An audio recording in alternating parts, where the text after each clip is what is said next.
world records to acknowledge that feat and put us on the map. All right. Well, we also acknowledge every other Nigerian out there who is also putting Nigeria on the map. We are proud of you all. We acknowledge you all, and we appreciate all that you do to make, put out the true Nigerian spirit. Is very, very important. Once upon a time, that the name Nigerian, or when the nationality Nigerian was a problem for a lot of people when you travel out of the country. It still is in some parts of the world, but now, things are getting a little bit better. We have a lot of people out there who are doing great and amazing things and putting Nigeria positively on the map.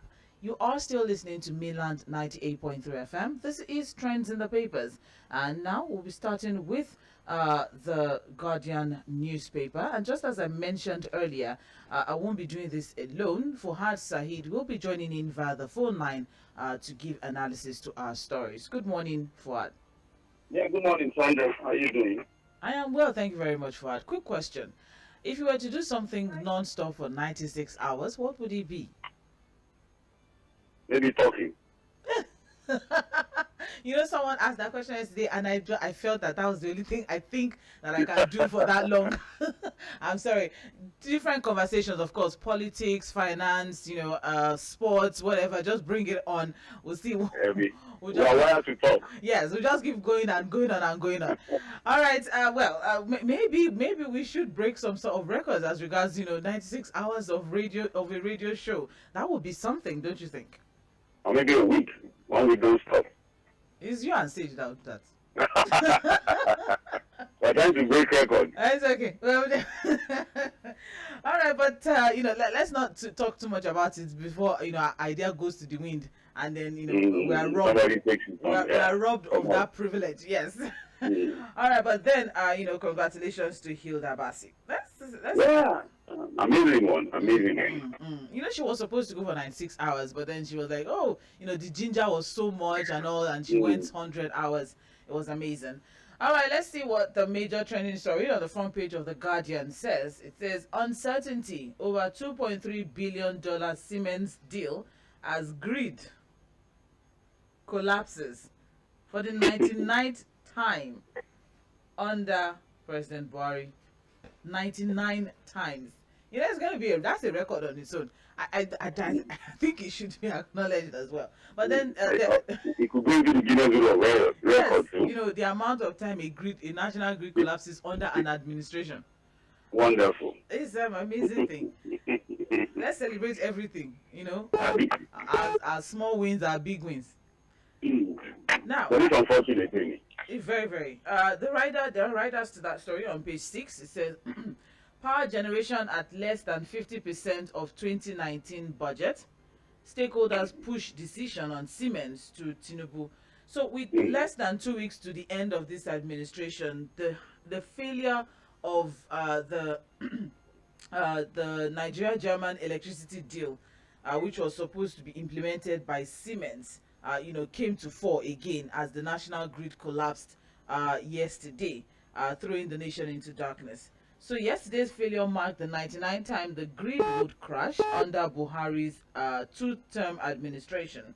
He had promised to raise the power performance level to 10,000 megawatts at the close of his first term in 2019.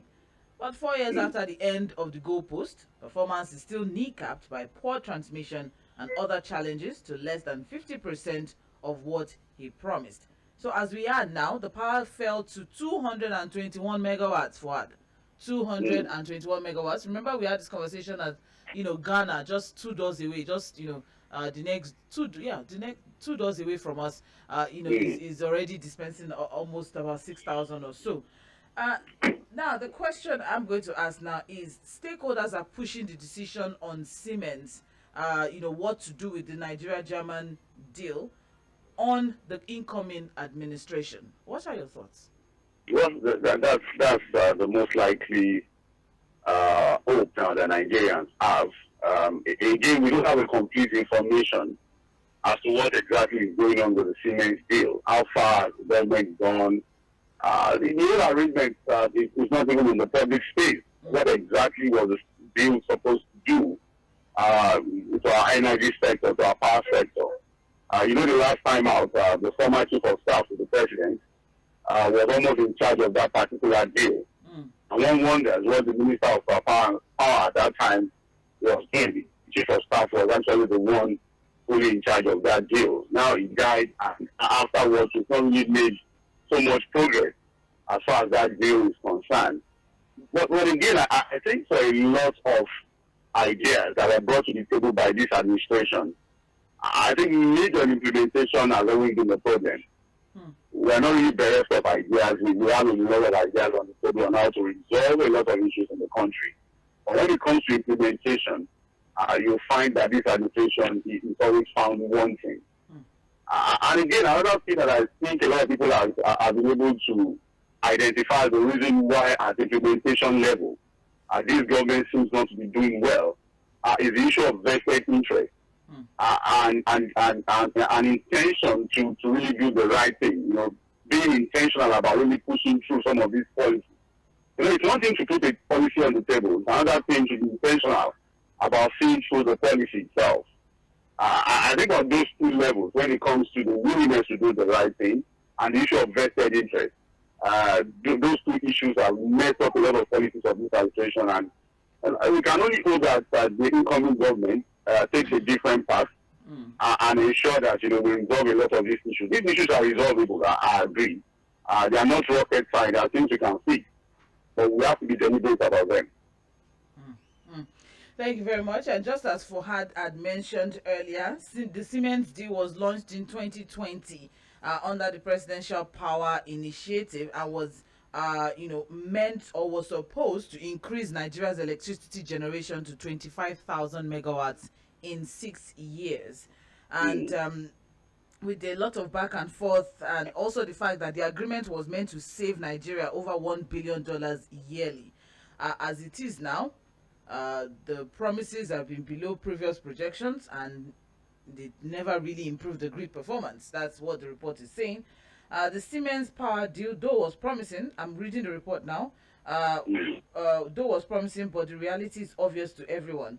The timelines have passed, and we can only defer to the coming administration on if the deal will continue or not. And that is coming from the Larry Elatui. Okay, yes, Larry Elatui, electricity analyst.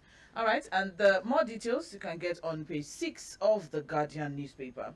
Moving on now, we also have here on the front page, resident doctors declare 5-day warning strike. Lord have mercy. Okay, so what we have here is that Nigerian Association of Resident Doctors has declared a 5-day warning strike following the failure of the federal government to meet their demands. And according to the doctors, the strike will start on Wednesday, May 17th and end on Monday, May 22. Let's not forget that on April 29th, NARD had issued a 2-week ultimatum to the federal government to implement agreements or face industrial action. FUAD, I don't want it to be as if I'm sounding like a broken record of any sort, especially dumping a whole lot of burden on the incoming administration. Yes, so.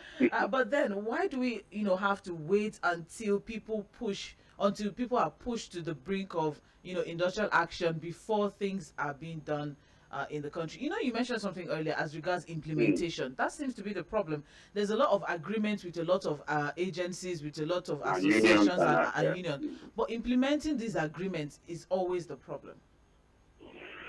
Well, again, apart from the issue of implementation, I said the reason why we seem to have a problem with implementation is that a lot of times we are not deliberate about these things. We are not intentional about implementing some of these things. Like you rightly said, we're going to be dumping too many issues on the incoming government, too many issues to handle. And one would think that they are already also taking stock of all of these problems. It's not just to win an election. I hope they're actually taking stock of the myriad of problems that will bedevil them, as they take over power in 29. And that's why a lot of people will tell you that one would expect that the president-elect now, all things being equal, should have his cabinet ministers already, sorted out.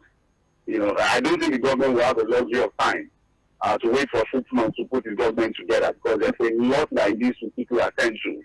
It really assumes far.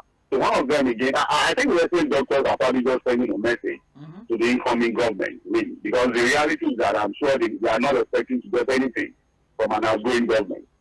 I'm 100% sure about that. That in their mind, they know that look, this government is winding down, and they are not going to be attending to anything, or like a pending agreement. So probably sending a message to the incoming government that look, pay attention to these issues. To resident doctors have an issue with the outgoing government, and you are going to have to inherit and repeat immediately you come in. That's a lot. That's a lot, that the incoming government has on their plate. But then more details on page 3 of the Guardian newspaper. Still on page 3, we have here US slams visa ban on Nigerians who undermined 2023 elections. I cannot wait to hear Fuad's thoughts on this one. But then what we have here is the United States of America announced it placed visa restrictions on some Nigerians who undermined the 2023 elections held in February and March. And I'm quoting Anthony Blinken now, that is the Secretary of State. Today, I am announcing that we are taking steps to impose visa restrictions on specific individuals in Nigeria for undermining the democratic process during Nigeria's 2023 election cycle. These actions are specific to certain individuals and are not directed at the Nigerian people or the government of Nigeria as a whole. And he cited something from their Immigration and Nationality Act. There's a whole lot, in that particular report. So Fuad, the U.S. is helping us to strengthen our democracy. To punish our people. To strengthen our democracy, Fuad. To strengthen our democracy. But it will be nice to see them. He said, look, certain individuals. And of course, that announcement does come with a list. So it would be nice to see the list from the U.S. and also attach reasons why these persons have been placed on visa ban. What exactly did they do to undermine democracy? Because again, when we see that for them to have been able to come up with a list, they also have facts as to what exactly these individuals did to undermine democracy in Nigeria. But again, these are things that comes when, again, as a country, we are not able to put ourselves together. As a country, we ridicule ourselves before the international community in our acts and inaction. So you have situations where foreign officials like this rub it on our faces. They come with egoistic tendencies to tell us that, hey, you guys don't really matter. But again, I'm not going to blame the Blinken on the U.S. for taking this action. I blame our politicians. I blame our leaders who have refused to put us on that right track of national pride, where we can raise our shoulders and say, yes, I'm a Nigerian. So in the U.S., the best way to help us strengthen our democracy is to place visa ban on people they think have undermined democracy in their actions in the last election, so be it. For those who want to go to the United States, what I can tell you is that you behave well when it comes to elections, else you're not allowed to come into that country. So I think I just think that, but for me, that's only frustrating to hear that, look, where the U.S. thinks talking of strengthening our democracy is to place a visa ban on people here. If there's anybody that has strengthening democracy even in their own country, I think we should place a visa ban. If there's anything like that on Donald Trump. but again, I wouldn't want to go. It is what it is. But I actually blame our leaders for not into this mess. All right. Well, more details on page 3 of the Guardian newspaper. I also have here government kicks against move to halt doctors' migration, and that is on page 4 of the Guardian newspaper. So Fuad, let's remember the bill that was sponsored by a member of the House of Reps seeking to check migration of doctors and other medical professionals, saying that medical graduates have to practice for at least 5 years before licensing. All right. So now the federal government has opposed that bill. Speaking on behalf is Minister of Labor and Employment Chris Ngige, who happens to be a doctor himself, said the bill contravenes extant labor laws. And he addressed newsmen after the FEC, the Federal Executive Council meeting presided over by Vice President. Uh, and he said, and I'm quoting, "Nobody can say doctors will not get a practicing license till after 5 years." Excuse me. "It will run counter to the laws of the land that have established the progression in the practice of medicine. I am a medical doctor. When you graduate from the medical school, you go on 1-year apprenticeship called housemanship or internship, as the case may be. After your internship, you are now given a full license, because prior to that, what you have is a provisional license of registration with the Nigerian Medical and Dental Council of Nigeria. So after that intense training, you are signed off by consultants and you become a fully qualified medical doctor to attend to human beings and to work without any supervision again.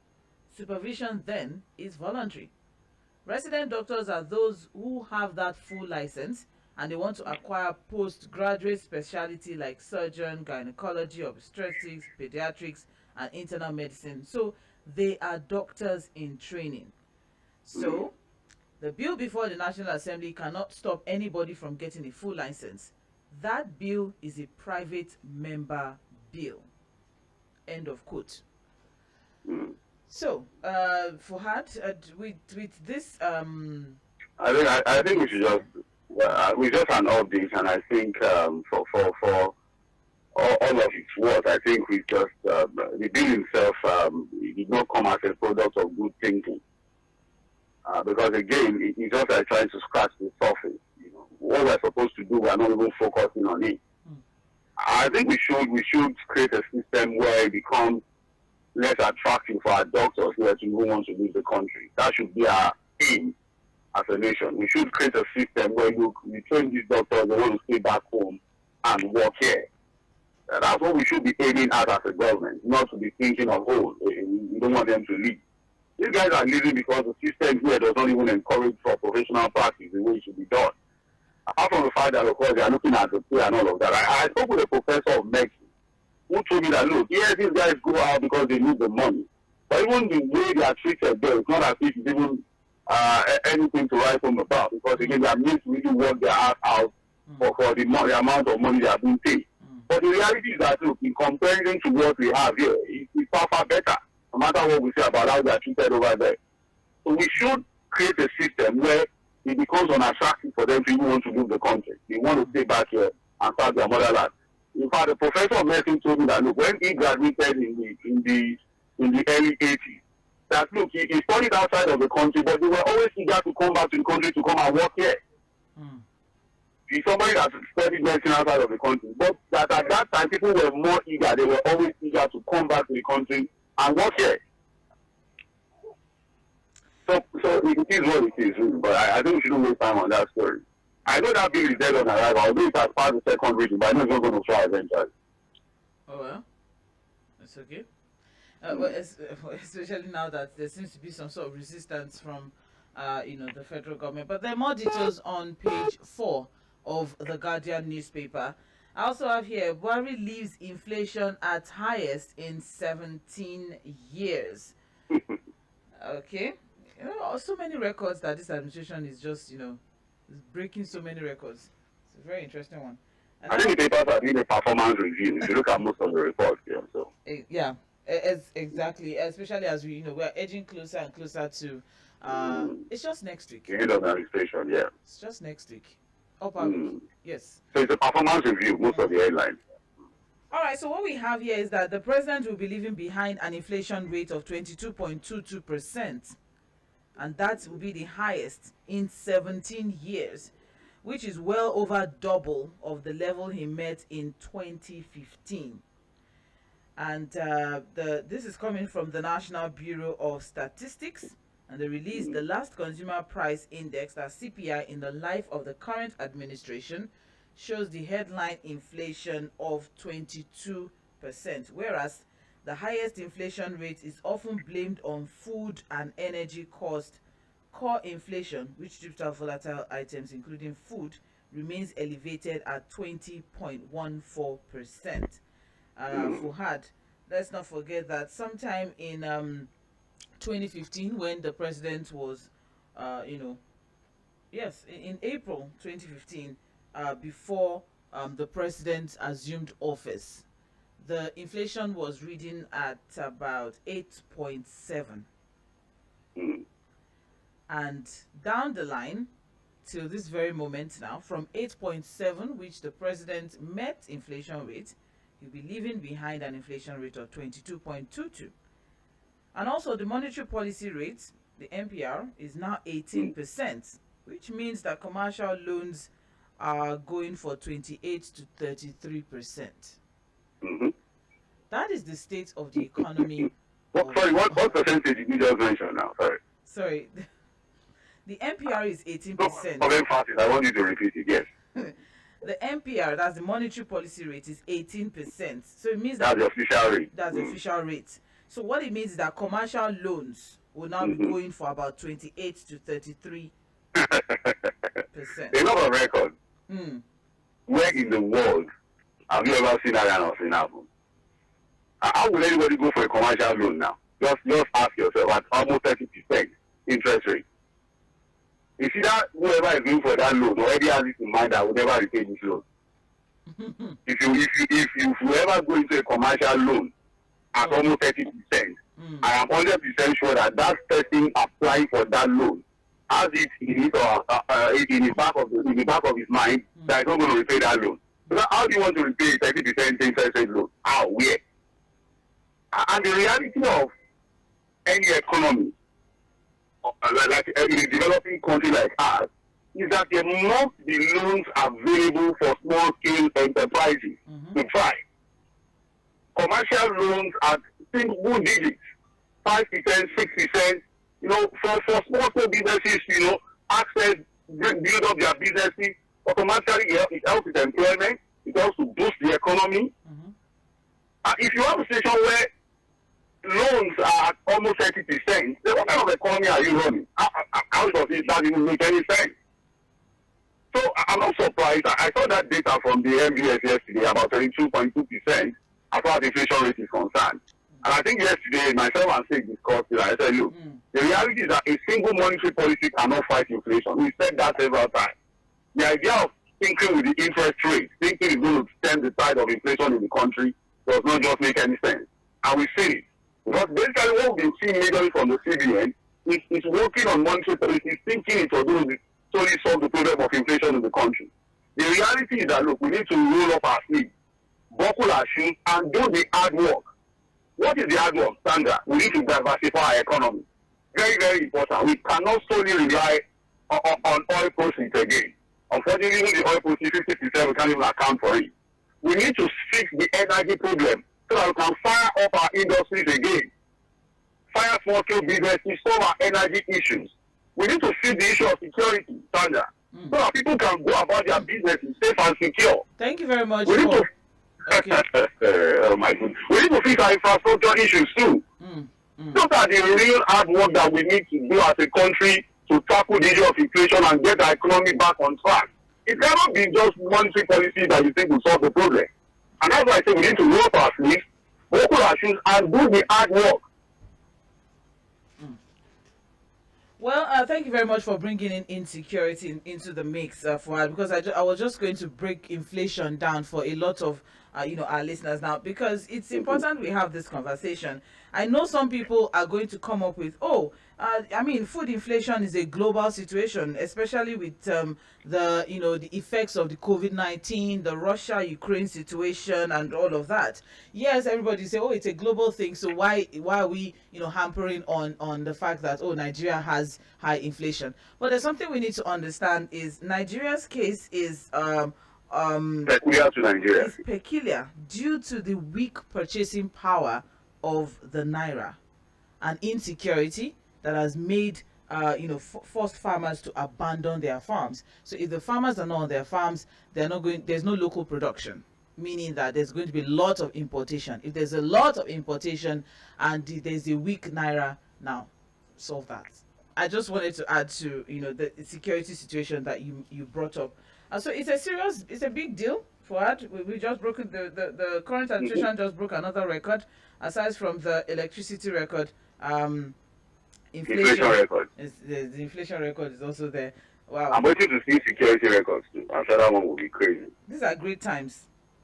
Great times to be alive, to witness this kind of record-breaking administration. But then, more details on page 6 of the Guardian newspaper. Moving on, still on the front page of the Guardian, we have Buhari Lawan hail Hilda on world record feat. And that story is on page 2 of the Guardian. In case you're just tuning in, we've already had a conversation as regards Hilda Efyong Basi, who yesterday broke the Guinness World Record for the longest cooking time by an individual, cooking for 100 hours over a period of 4 days. It's also important for us to put this information out there, FUAD, because, I mean, there's a lot of misinformation out there. There's a lot of misinformation. And it's not just about Hilda Basi, it's about everything we have a conversation on trends in the papers. A lot of misinformation. So, yes, she takes breaks, okay? 5 minutes in each hour. Every hour in every hour she takes 5 minutes break, all right? And she's not allowed to have energy drinks, coffee, stimulants, or all of that. She's not allowed to have any of that because, the information yesterday where I was, they were having a conversation and, she's on drugs. I'm sure she was drinking. There's one energy drink that is backing her up and all of that. Even with energy drink, is it easy not to sleep for 4 days? To sleep, you are not sleeping. At night, as at 2 a.m., 3 a.m., people were still getting free food. She was cooking. So I don't know. I just wish people can just be a little bit optimistic about things. It's a choice. People believe their own truth, no matter, even if the truth is glaring, it's staring them in the face. People have the right to believe what they want to believe or not believe. But I think the girl did a wonderful job breaking that record, and I think she has to be celebrated. Okay. Thank you very much, Fuad. The more details on page 2 of The Guardian, and finally from The Guardian newspaper, assault. Kuti apologizes, gives officer 12,000 naira for vehicle repairs. The story is on page 8 of The Guardian newspaper. So it's on the situation between Sheun Kuti and the Lagos police force. Investigation is okay. What we have here is he will be charged to court after police investigation. And spokesman for Lagos State Police Command, Benjamin Hundeyi, disclosed this after the musician was detained at State Criminal Investigation and Intelligence Department, Yaba. He turned himself in at the command headquarters, Ikeja. It's a very long read. But meanwhile, the incident that led to the arrest, the suspect has apologized and given the sum of 12,000 naira to the assaulted officer. Who is reporting this particular work now? And at what point did he do that? All right. So according to this report that we have here, meanwhile, following the incident that led to that, the suspect has apologized. So this is the report that is giving us this now, because it's not even saying, a source or the police or anyone. It just says here that the suspect has apologized and given the sum of 12,000 naira to the assaulted officer for repairs of the damage. And according to this report, I'm reading further now. The source said, I'm quoting, Sheun Kuti was the one that bashed the officer's vehicle, and the police officer followed him to call his attention to it. But the musician alighted from his car and slapped the policeman, as seen in the trending video. However, the officer reported the incident at the police command in Ikeja. So that's from a source, according to The Guardian. Okay, well, again, until we hear from Sheun Kuti, I think that's why I needed to ask that question, that who exactly is saying this? Is it the police authorities? Is it Sheun Kuti? Is this coming from his lawyers? But now that we don't have that information, we don't know where exactly this information is coming from. I think we just have to hold on till we hear from him. But on the issue in itself, I had my opinion on it yesterday, and it was condemnable. It was an irresponsible behavior. But now that the police is handling it, we just have to wait to see what the investigation will bring up. And maybe when he has his day in court, I will be able to speak further on the issue. Thank you very much. More details on page 8. It's a long read, actually, but we can get more details there on The Guardian newspaper. You're listening to Trends in the Papers on 98.3 Mainland FM. We're looking through trending stories on the front pages of our dailies. My name still remains OMOBOLA Sandra, and I have FUAD SAHEED via the phone line. We're also streaming the show live on Facebook and YouTube at Mainland 98.3 FM. So you can join the show live, watch the program live, and also drop your comments as regards the conversations ongoing. All right, let's move on to the Punch newspaper now. And the major headline there, Tinubu's inauguration.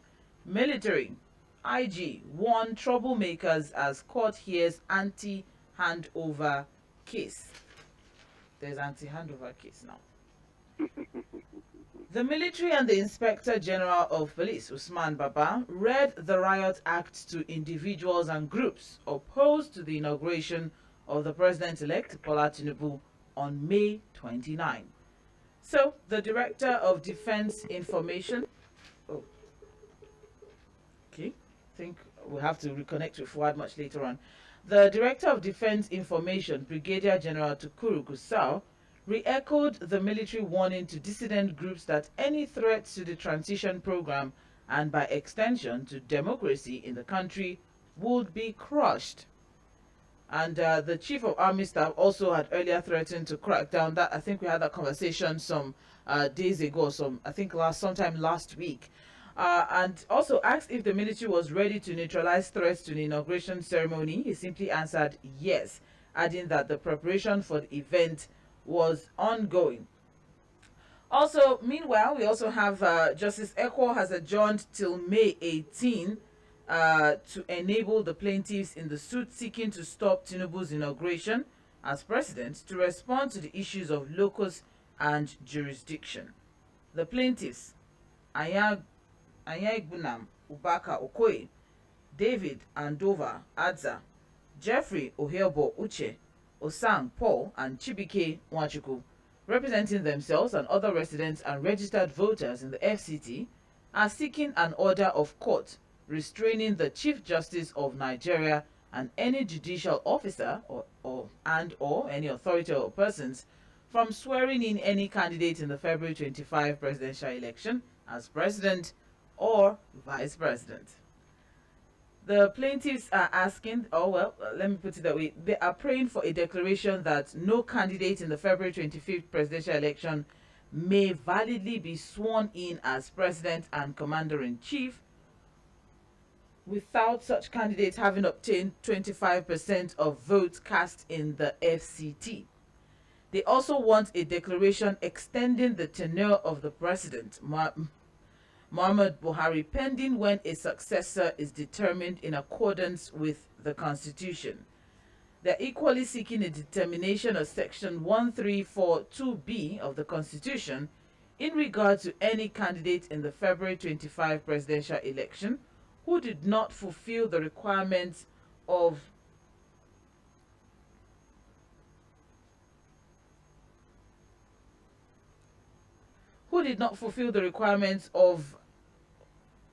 the votes in the FCT. So that is the conversation that we are having, or that's the prayers that the plaintiffs are having in court, or that's what they are putting forward in court. And proceedings will continue from tomorrow or the day after, but some interlopers and some people are now saying don't swear in until they interpret something that is already in the Court of Appeal. It's a long read. It's the entire page 2 of the Punch. Fuhad, I'm sure you heard all of the prayers of the plaintiffs. What are your thoughts? Well, it's a case in court. But what I do know is that the law is the law, and I think we should be careful to run into a constitutional crisis. Because again, if you even read what these plaintiffs are saying, what they're even talking about is that, the tenure of this government should be extended. And I say, look, how does that not even go against the constitution of the country? I think we just need to realize that, look, whatever we do, we should look at the national interest first. The law is very, very clear. Until we amend our constitution, this swearing in cannot be stopped. There's no part of our law that talks about, ending all litigations on election matter before swearing in. So the law is clear. The swearing in will happen May 29. The cases will go on. The timeline for these cases are very, very clear. I think, but for the police and the army giving all of this warning, okay, it's fine. But I just think that we need to appeal to Nigerians. So no matter the satisfaction they have about the elections, we must look at national interest first in everything that we do. Mm. But there's an argument that past presidents also had pending petitions even as they were sworn in as Mm-hmm. presidents. So why is this particular one any different? There's always been people charging a president-elect to court. There's always a petition against anyone who wins an election. So why is this one different? Why are they saying, oh, In fact, mm-hmm, in fact, Sandra, all of the major political players in this era have all been beneficiaries of a situation where they were sworn in while there was a litigation against their election. mm, Mr. Peter Obi had the same situation. Alhaji Atiku Abubakar had the same situation. Rabiu Kwankwaso the same. Even Dati Baba Ahmed had the same situation. So they have all been beneficiaries of a situation where they were sworn in while their elections were being challenged in court. So why is this different? From 1999 till date, all our elections have been challenged. I think the last one, the one that was not challenged, where Goodluck Jonathan said, "Look, I'm going to court." But every election has been challenged. So why is this different? So if we think it is an issue that we need to address now, that look, election litigation should be concluded before swearing in. We then have to wait till this when the government comes in. We put it on front burner as an agenda, pass it through the National Assembly for constitutional amendment, and then when that happens, we can now begin to talk about it. But now, there's no provision in the Constitution that talks about concluding election cases before swearing in. So where is all of these things coming from? And that's why we think we should be careful, in the things we wish for. Oh, well, there's another angle to it. Some lawyers are looking at it from a very interesting angle, saying that a matter that the Court of Appeal has already sealed up and is in the jurisdiction of the Presidential Election Petition Tribunal, and the parties that contested the election have already submitted themselves to the court. What exactly else is meant to be done? Well, it's a very long read. You can get the details on page 2 of the Punch newspaper as regards the inauguration and the plaintiffs. Gridlock again. Commuters groan on Lagos Ibadan Expressway, and that is on pages 4 and 5 of the Punch newspaper. So motorist commuters were again stranded for hours. After they were affected by traffic that started ongoing construction and also the rain and all. There was a multiple accident that was recorded at the Magboro end of the road that worsened the traffic situation in that particular axis. Is there no end in sight as regards what is happening on that Lagos Ibadan? It's been decades, or it's almost been decades now. No, I said that road should go into the Guinness Book of Records. Longest construction, longest time of construction. Because basically what is causing the gridlock, apart from accidents of articulated vehicles and all of that, the reality is that these constructions, slow down vehicles, causes pain on people, motorists and all of that. So until there's a finite complete end to construction on this operation for that road has been under construction. And here we are, almost 24 years down the line, the road is still under construction. So you should go into the Guinness Book of Records. That's another record that we have here. That's amazing. But more details on pages 4 and 5 of the Punch newspaper. Above the masthead now, we have here, federal government spends 13 trillion naira on subsidy, sets removal guidelines. And that story is on page 19 of the Punch newspaper. So what we have is the federal government said that they're developing a comprehensive guide for the incoming administration on how to manage the removal of subsidy on petrol. Setting a guide for the incoming administration? Did I hear you right? You don't understand. They are setting a guide for the incoming administration. So what was the guide before that they did not use it? Well, it said some of the let me read through so you can enjoy this particular. It's a very interesting read. Something that guidelines that were not followed in 8 years. It's very, very interesting. So what we have here is that the Secretary to the Government of the Federation, Boss Mustafa, said the federal government had been following the debates around subsidy removal by citizens. He said some of the debates include the need to fix Nigeria's refineries and the creation of a visible safety net program to reduce the impact on the poor and vulnerable in the society, especially workers. I'm going to quote now, open quote. There is also the strong argument on adequate mechanisms to be put in place to ensure that the revenues that will be accruing from the subsidy removal are prudently managed and channeled to the development of key infrastructures and other areas of national development. So, the federal government is putting things in place this year after the administration. To be in a good mood. If you see the headlines we revealed this morning, these are headlines that I know to get you agitated and get you completely acknowledged. But I've been trying to calm myself down, Yes. Take the review the best way I can. God bless you. And I think on this one I'm going to do the same thing because I really don't want to work myself up this morning. Somehow they just quietly hinted on the issue of repairing and refining. I think it was mentioned. Yes. And then what they are saying is that, okay, there's a guideline on how to manage whatever money we are able to save when we remove subsidies that is judiciously used for the good of Nigerians. Well, it is left to Nigerians to believe whatever they are saying. But like you rightly pointed out, this is a government that has been in power for 8 years. And if what they are saying now, they weren't able to implement in 8 years, I think nobody would believe them. And I'm worried that they are actually even setting an agenda for the incoming government. Although people will argue that government is a continuum. But I'm sorry that you're about to say, and to my dash of funny, I think the government should just concentrate on handing over. You concentrate on peaceful transmission of power, smooth transmission of power, and leave the incoming government to do whatever they want to do, decide on how to handle some of these matters. I really think that, they are not in the right standing to even give any suggestion to the incoming administration. The failure is glaring. The failure is there for all of us to see. I think at this time they should even find to the deep of there on the loss of their failed promises and setting agenda for the incoming administration. FUAD, I think the SGF will totally disagree with you because what he says here, and I'm quoting, I must state that the Buhari administration has done excellently well in managing the subsidy burden in spite of the complex challenges it has posed to the economy over these years, putting at the forefront of its considerations the welfare and needs of the average Nigerian.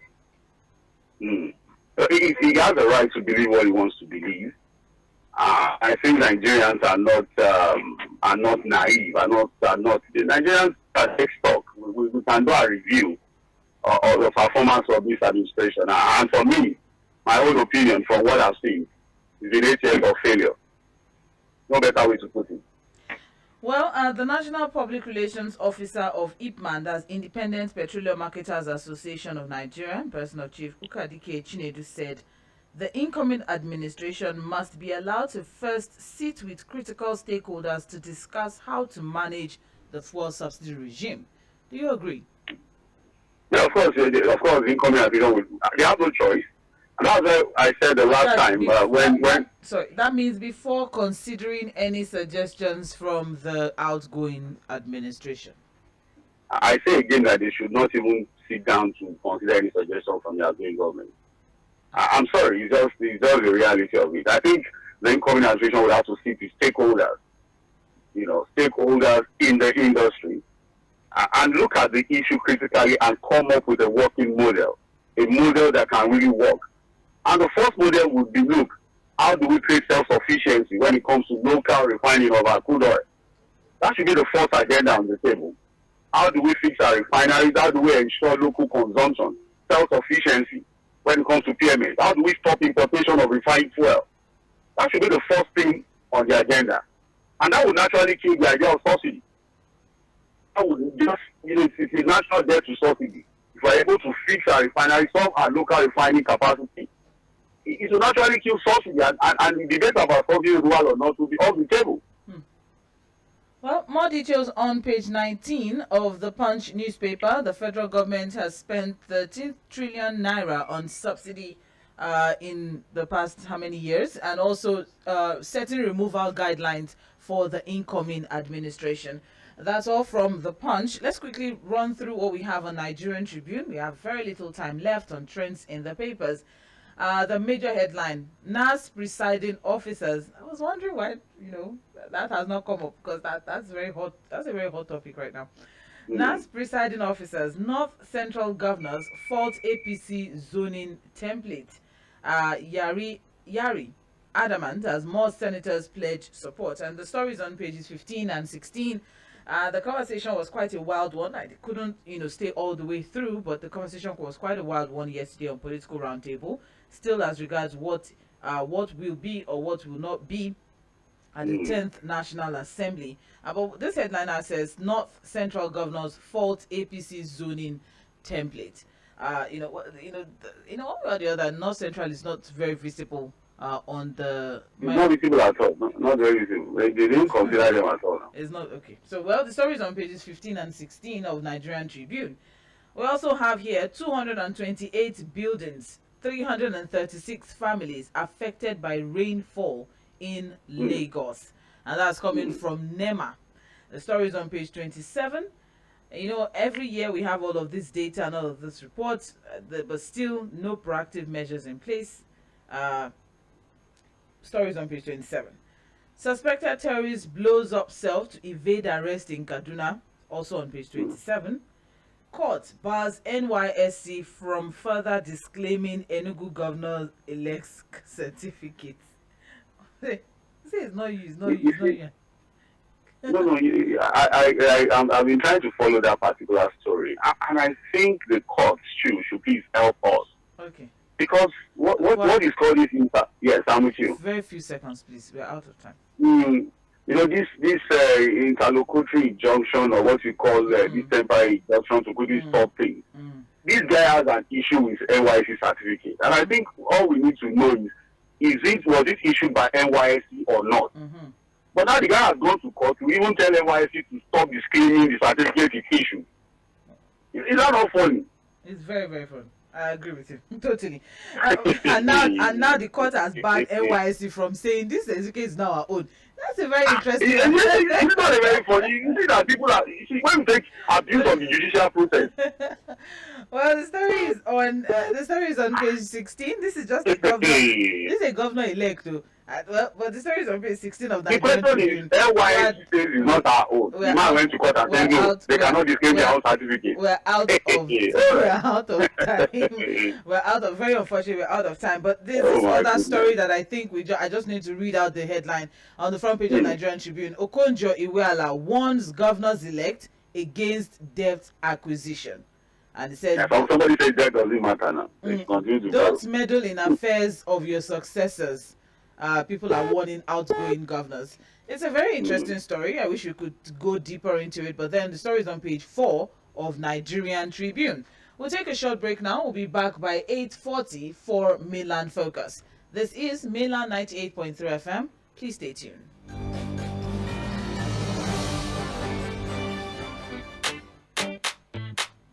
Oh yeah, yeah.